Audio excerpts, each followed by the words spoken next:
Hello friends, আজকে একটি দারুণ খাবার নিয়ে চলে এসেছি।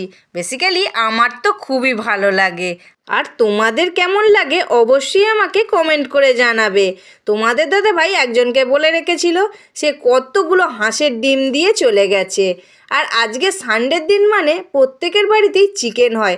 আজকে আর চিকেন বানাবো না, আজকে বানাবো হাঁসের ডিমের মাংসের মতো করে একটি দুর্দান্ত রেসিপি। চলো দেখে নেওয়া যাক রেসিপির জন্য কি কি নিয়েছি। বেশ কিছুটা আদা রসুন, বড় বড় করে কিছুটা পেঁয়াজ, আর বেশ কিছুটা আলু বড় বড় করে কেটে নিয়েছি, আর 3টে ডিমকে সিদ্ধ করে নিয়েছি, আর হাফ পেঁয়াজকে একদম ফাইন করে কেটে নিয়েছি। এবার এখানে একটা কড়াই বসিয়ে দিলাম, দিয়ে দিলাম পরিমাণ মতো সর্ষের তেল, তাতে দিয়ে দিলাম অল্প একটুখানি হলুদ গুঁড়ো।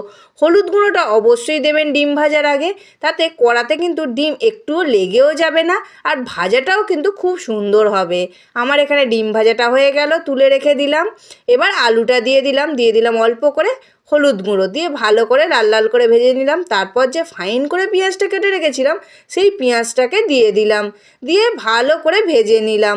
আর আলুটা কিন্তু একটা নতুন আলু বলতে এখানে আমি চন্দ্রমুখী আলুটা ইউজ করছি।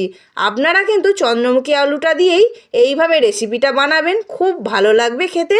এই হাঁসের ডিমের যে আমি রেসিপিটা বানাতে চলেছি, এতে কিন্তু চন্দ্রমুখী আলুটা অবশ্যই দেবেন, দিয়ে করবেন, খুব ভালো লাগবে খেতে। আমি এখানে হাফ পেঁয়াজকে যেটা বড় বড় করে কেটে রেখেছিলাম, আর বেশ কিছুটা আদা রসুন সেই বাটাটাকে দিয়ে ভালো করে কষিয়ে নিলাম। তারপর মশলা কষানোর জল দিয়ে তাতে লঙ্কা, হলুদ আর নুন দিয়ে ভালো করে কষিয়ে নিলাম, দিয়ে পরিমাণ মতো জল দিয়ে ফুটতে দিয়ে দিলাম। একটুখানি ফুটে যেতে, কেন চন্দ্রমুখী আলু তো বেশিক্ষণ ফুটতে টাইম লাগে না, অল্প একটুখানি ফুটলেই আলুটা খুব সুন্দর সিদ্ধ হয়ে যায়। আমার এখানে আলুটা সিদ্ধ হয়ে যাওয়ার পর আমি অল্প করে গুঁড়ো গরম মশলা দিয়ে দিলাম। আপনারা মনে করলে গোটা গরম মশলাকেও বেটে দিতে পারেন, ওটা আরও বেশি টেস্টি হয়। এখানে আমি যে হাঁসের ডিমটা সিদ্ধ করে ভেজে রেখেছিলাম সেটাকে দিয়ে দিলাম তরকারির মধ্যে। এবার প্রত্যেকটা ডিমগুলোকে খুন্তি দিয়ে দিয়ে একটু একটু করে কেটে দিচ্ছি, যাতে কিনা এই তরকারির গ্রেভিটা সুন্দরভাবে ডিমের মধ্যে ঢুকে যায়। ডিমের কুসুমের স্বাদই হবে একদম আলাদা। চন্দ্রমুখী আলু দিয়ে দেশি হাঁসের ডিমের কারিটা বন্ধুরা আমার তৈরি হয়ে গেল। গরম গরম ভাত দিয়ে অপূর্ব লাগে বন্ধুরা খেতে।